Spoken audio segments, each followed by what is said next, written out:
Hello everyone, you are watching Reddy Computer, myself Ramchandra Reddy. In this lecture, I am going to explain about the biomolecular elimination, E2 elimination. Last class we already discussed about E1 elimination.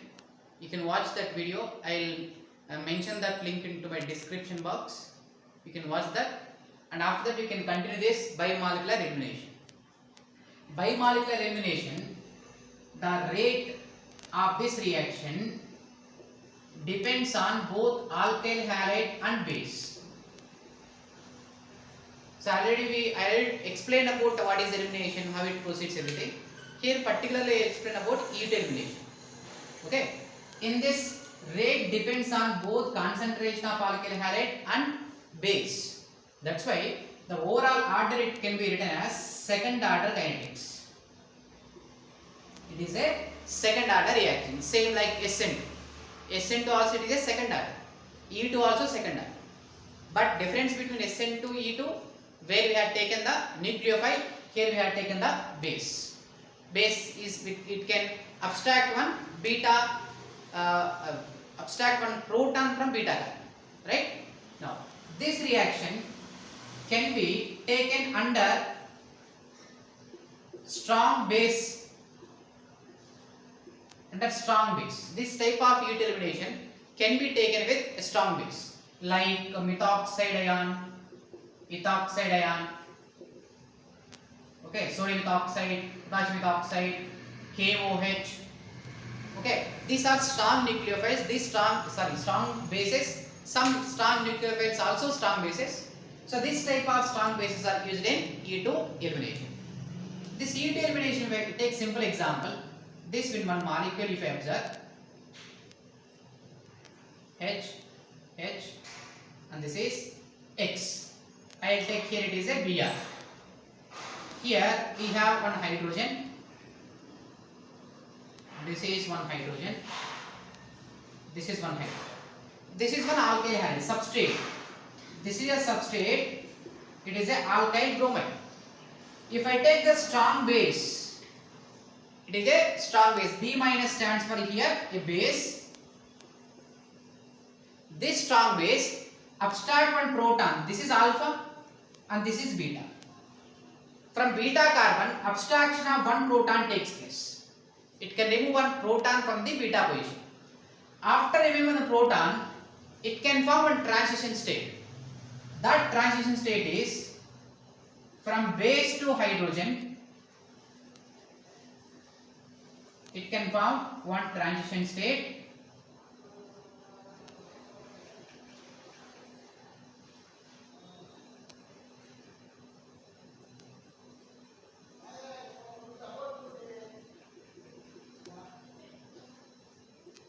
This is said to be transition state. Transition state. Transition state can be formed during the E2 elimination.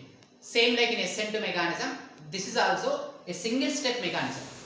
It proceeds through formation of one transition state. This transition state is unstable and bond making, bond form breaking. Here this bond can be broken and this bond can be newly forming one. This bond formation, new bond formation. New bond, this is a bond breaking. Bond breaking. Okay, bond breaking, bond making can be possible in single step. That's why this mechanism can be written as concerted mechanism. So after this Br is eliminated and it can form one C double bond C and it is a H. This is H. Here also it is a H. This we get H. This is called as alkene. This is one alkene. And byproduct is base can abstract one hydrogen. It is a basic. It can after abstract one proton convert into neutral molecule. So this is the basic mechanism part of the E2 elimination. Okay, you have to understand few points from this mechanism. E2 elimination. E2 elimination. Here we are taking strong base. So I will mention we are taking strong bases in E2 elimination. And it can proceed through formation of a transition state. transition state can be formed which cannot be isolated, which is unstable. It can exist only for a fraction of time. We cannot able to isolate this transition state. And this is a concerted mechanism. Concerted mechanism. I would like to mention here single step mechanism. Bond breaking, bond forming, both can be possible in single step. And the products, what are products formed here? The products are alkene. Alkenes are the products. As already we know that elimination process, two atoms or two groups are eliminated, they can form one double bond. So that results in this case as alkenes. Alkenes are formed in this case. Now, so this reaction depends on alkyl halide and base. So it depends on substrate as well as base. So while choosing the base and substrate is very important for E2 elimination. Particular substrate and particular base can be chosen, like strong bases can be chosen here, and substrates. Which type of substrate can be taken in this E2 elimination? If you observe the substrate, the molecule here is going to abstract on proton. A strong base is going to abstract on proton from beta carbon. So this base should easily abstract the proton, then this molecule can ionize to form the carbocation. Okay, this molecule actually if it undergo ionization, if it can form carbocation. But due to strong base, this molecule cannot ionize and cannot form carbocation. So because the base is very strong here, it can abstract the proton easily, then the substrate can ionize to form the carbocation. Okay, so here I will write one example in this case. An example.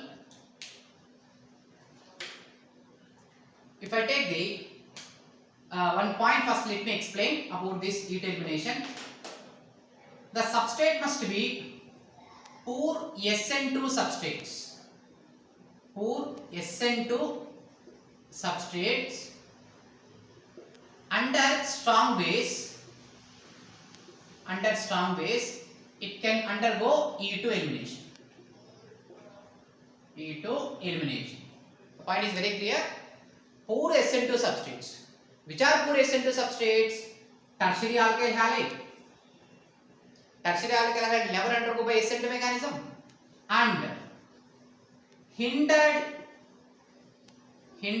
secondary alkyl halides.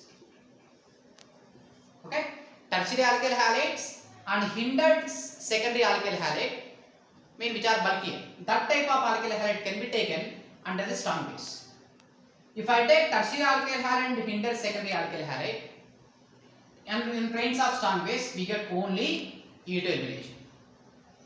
If I take primary alkyl halide, the rate of E2 elimination will be slow and rate of SN2 will be fast. Okay, that I will compare next lecture. Here you understand that when we get E2 elimination, that point you have to understand. Poor SN2 substrate, which are tertiary alkyl halide and hindered secondary alkyl halide, and treating with strong base, we will get E2 elimination. For example,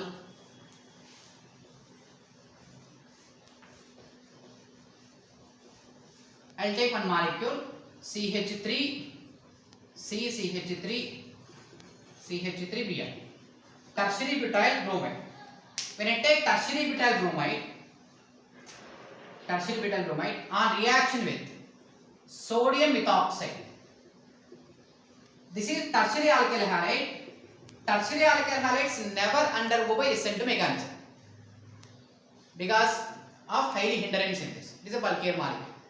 Because SN2 mechanism takes place from the backside attack, as it is a more hindered, backside attack is not possible. So it undergo by E2 elimination in the presence of strong base. This strong base. This strong base abstract one proton from beta carbon. This is alpha, this is beta. From beta, one hydrogen can be taken by methoxide and it can form methanol. It can form methanol. This sigma electrons are transferred as a pi bond formation and Br is eliminated. These two steps, these two bond forming, bond breaking can be taken in single step. And the product can be written as CH3, C double bond CH2, CH3. Here we are getting only E2 elimination. There is no SN2 product here because it is a tertiary alkyl halide. Another example I will take here. This is CH3X. I will take here as iodine. It is a tertiary alkyl halide. These are tertiary. If I take this sodium ethoxide, this is also, it is alpha, it is a beta. This carbon is beta. One H plus can be abstracted by the ethoxide ion and it can form ethanol, CH3, CH2OH. It can form ethanol. And this bond, whenever it shifts as a double bond, this I is eliminated. Concerted mechanism. And the product will be CH3 double bond. This is E2 elimination. Okay. So here I am giving clear examples why these molecules are not giving SN2. If you observe the previous mechanism like even mechanism is giving not only even product but also SN1 product. Not only even product but also SN1 product. But here we are getting only E2 product but not SN2 product. Because I am taking poor substrate for SN2 substrate. Poor substrate SN2, thus which type of alkyl halide cannot undergo by SN2 mechanism, that type of substrates we are using in E2 elimination. Tertiary alkyl halide never undergo by SN2. Tertiary alkyl halide also never undergo. If I take secondary hindered means, for example, CH3, CH, Br, CH, CH3, CH3. If I take this molecule, it is highly hindered. This highly hindered molecule, if I take, this molecule cannot undergo by SN2, only by E2. Because this side on methyl, this is one isopropyl. Highly hindered molecule. So when I take this type of highly hindered secondary alkyl halide and tertiary alkyl halide, it can form only E2. There is no SN2 product. Then what is the order of reactivity of SN2? Sorry, E2? The order of reactivity of alkyl halide for E2. So tertiary is more reactive than secondary than primary. Reactivity order of alkyl halides either by E1 or E2 will be the same. The same order is for E1 and E2. Both E1 E2 elimination possible with tertiary alkyl halide only. Then secondary, then primary. But SN1 and SN2 orders are different. Because these two are elimination process. To undergo elimination, tertiary alkyl halides are more predominant for elimination process. Understood the point? Now, we will compare E1 and E2. What are the main differences between E1 and E2? Now let us compare E1 and E2 reactions. First basic characteristic points. Kinetics. We already know the rate of E1 reaction depends on only alkyl halide but not base. Okay. E1 mechanism depends only on alkyl halide, so it is a first order kinetics. On E2 reaction, rate depends on concentration of alkyl halide and also base. So it is a second order kinetics. E2 second order, it depends on both concentration of alkyl halide and base. And E1 depends only on alkyl halide, so it is a first order kinetics. Next, orientation. Both E1 or E2 elimination. Orientation means, my previous lecture I told you, whenever there are two beta carbons are there is a possibility of two or more than two products of alkenes exist. Two or more than two products are forming alkenes. So whenever two or more than two alkenes are forming, one will be the major, remaining all are minor. That major products can be decided based on the Sergev rule. Sergev rule already explained. Based on Sedgwick rule, the orientation of the beta hydrogen, I mean hydrogen present at beta carbon, should be oriented to the double bond formation. Okay, orientation of the hydrogen at beta carbon should be followed according to the Sedgwick rule. Okay, so this orientation should be more substituted alkene. It should form more substituted alkene orientation. This also more substituted alkene. More substituted alkene. Orientation should be orientation of the hydrogen at beta carbon.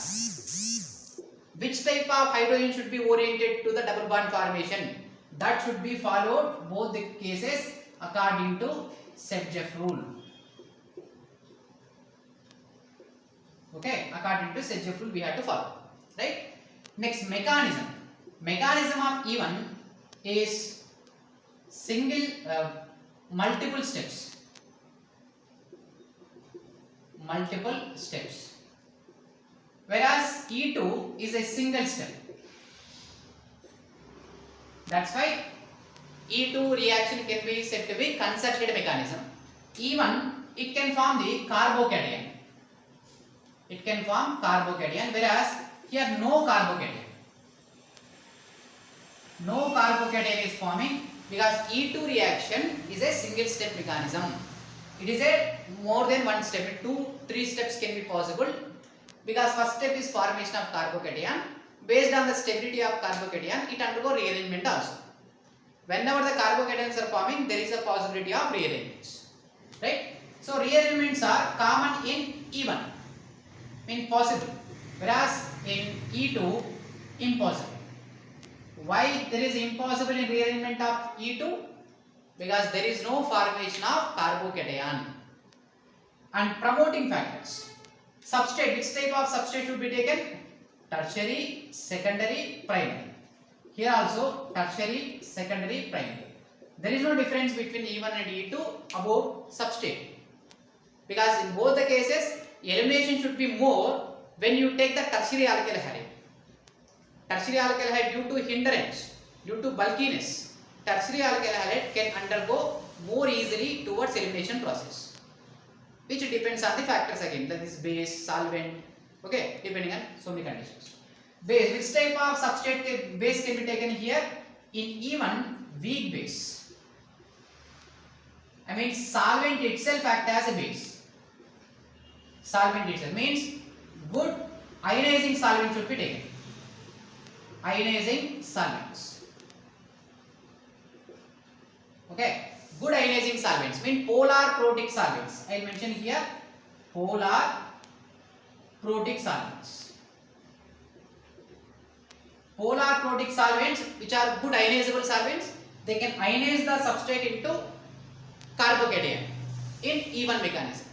Whereas in this, strong bases are preferred. Because rate depends on concentration of base. That's why we have to take strong base there. And leaving group. Leaving group should be, sorry, I should write here. Solvents will mention here. Anyway, base and solvents I will together mention here.